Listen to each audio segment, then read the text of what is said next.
Deep learning sees the digital world's design with convolution layers and pixel lines. Computer vision, a new age awakens. Intrusion detection, our defense unshaken. Doctors say it's class, the future is here. Doctors say it's class, conquering all fear. Welcome. Today we're diving into a fascinating area: how to use deep learning to build better intrusion detection systems, or IDSs. This is crucial for cybersecurity. But before we get to the deep learning part, we need a strong foundation. Look at the word computer vision on the slide. Why do you think a technology for seeing might be important for network security? Hold that thought as we move on to the next slide. So, what is computer vision? It's basically teaching computers to interpret and understand the visual world. It's giving a machine the power of sight. While it started with images, the key takeaway is pattern recognition. We are borrowing the principles of finding patterns in pixels to find patterns in network traffic. Here are the 4 big jobs of computer vision. Let's translate them to a security context. Image classification, assigning one label to the whole thing. In security, this is like classifying a whole network session as normal or attack. Object detection, identifying and locating specific objects, the bounding box. In security, this is like detecting a specific malware within a stream of network traffic. Semantic segmentation, pixel-level accuracy, classifying every tiny part. This gives you incredibly granular insight, like classifying every single packet in a network session with its role. Image generation, creating new images. Attackers can use this to generate fake but realistic attack traffic to bypass IDSs. It's a critical tool in the adversarial landscape. Let's drill down on classification. Think of it like a simple sorting machine. Everything goes into one bucket: spam or not spam, attack or normal. It's the most fundamental task, assigning a single, all-encompassing label to the entire input. Object detection is the where and what. We don't just know there's an attack. We know exactly where it is, and that it's an attack. Why is this important? If you detect an attack, you want to know which specific machine, port, or user is involved. That's your bounding box in the network space. Semantic segmentation is the ultimate detail-oriented task. It's about classifying every single pixel.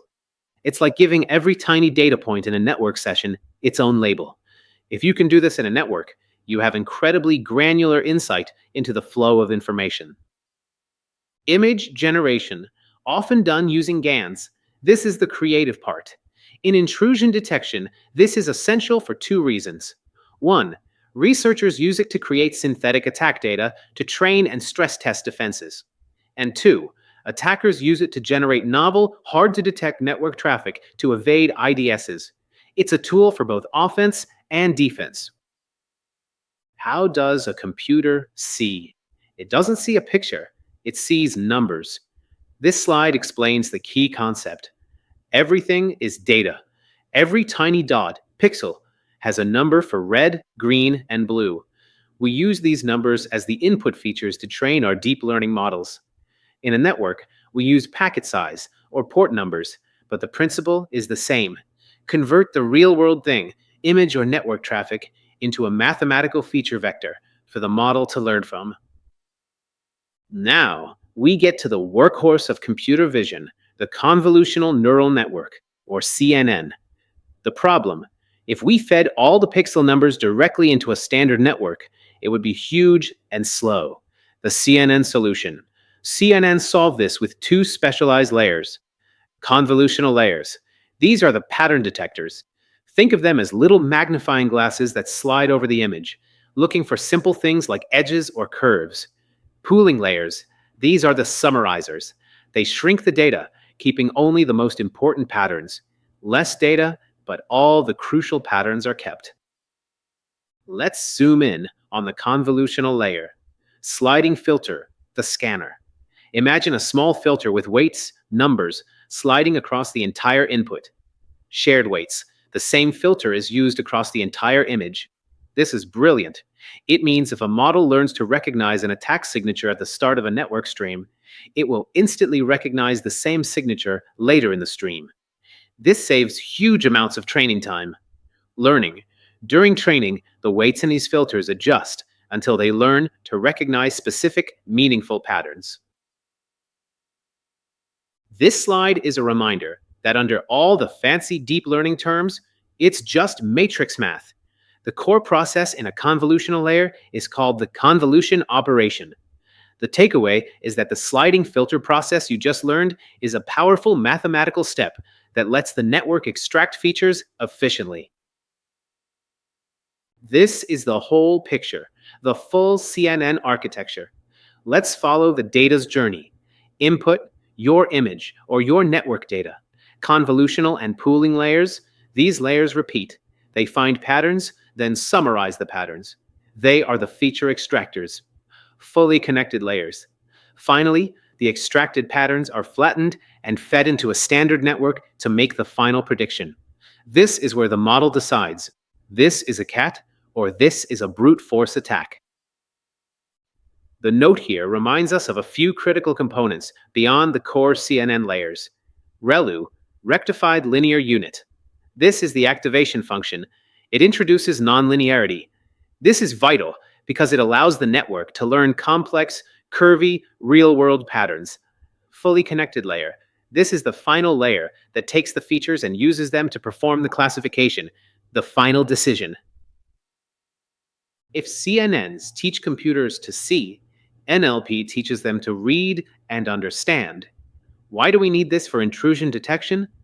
Because many cyber threats are textual. Log files, system reports, phishing emails, or the content of network packets are all text. Using NLP, we can train a model to spot the patterns of an attack hidden in all that text. Just like computer vision, NLP has key tasks.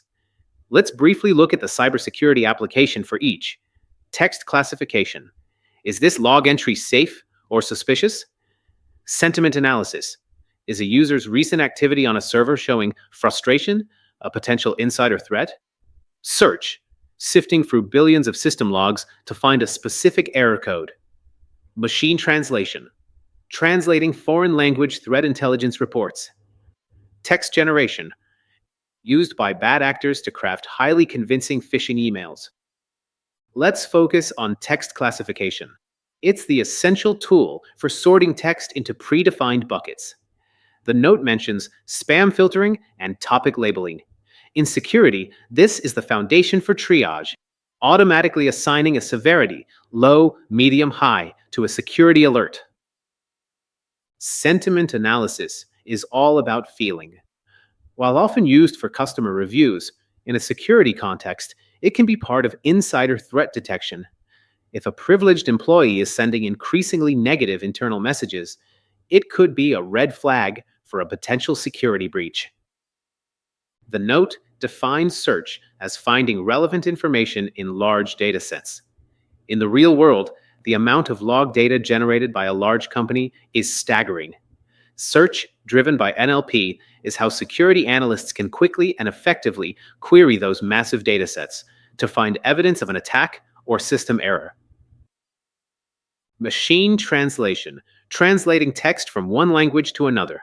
In global threat intelligence, this is vital. An attack report may be published first in a foreign language. And NLP-driven translation allows security teams to rapidly understand and respond to global threats. Text generation. This is what models like Gemini do, creating new, realistic text. As mentioned before, for security, this is a double-edged sword, used for summarizing complex reports, good, and used by bad actors to generate highly personalized and difficult-to-spot phishing content. This slide brings us back to the core concept. Everything must be converted to numbers. A computer can't process the word cat directly. It needs a numerical feature. This process is called text encoding. We have a few ways to turn text into math, which we will now explore. Bag of words, BOW. is the simplest way to encode text. Imagine you empty your pockets. You have a bag of items. You count them, but you don't remember the order you put them in. The problem? It completely ignores word order and context. The man bites the dog, and the dog bites the man would be encoded exactly the same. It's fast, but it misses a lot of meaning. Use this slide to re-emphasize the limitation of bag of words. It's simple, but it lacks the depth of understanding that comes from knowing the sequence of words.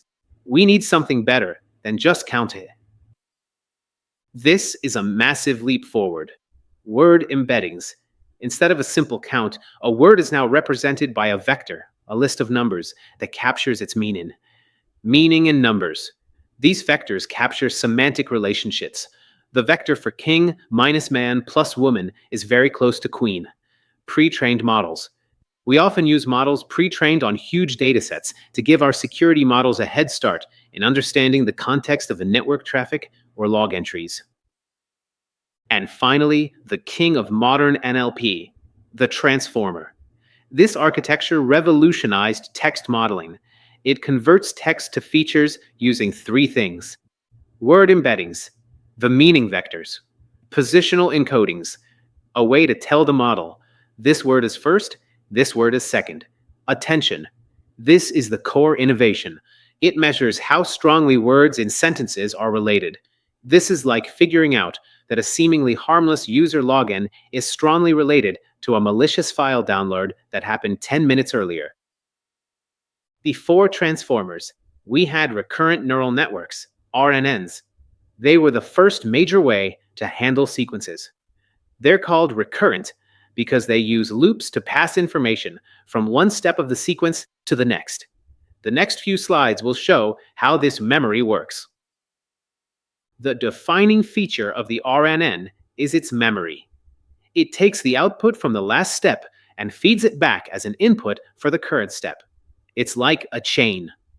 Context importance. This memory makes it perfect for sequences where context matters, like a sentence or a multi-step attack, where the first step influences the interpretation of the second step. The memory of an RNN is stored in something called the hidden state. Think of the hidden state as the network's short-term working memory. It contains a summarized version of all the inputs it has seen so far. Evolution. The problem with a simple RNN is that it can forget information from far back in the sequence. This led to better versions: LSTM, long short-term memory, and GRU, gated recurrent unit. LSTM and GRU are the smart memory units. They introduce gates, which are like control switches to decide what information to keep, what to throw away, and what to pass on. LSTM, 3 gates, has a forget gate, an input gate, and an output gate. GRU, a simpler, more efficient version, combining the input and forget gates into a single update gate. Both solve the memory problem of the basic RNN, making them better for tasks that require long-term context. Let's return to the generative part with generative adversarial networks, GANs.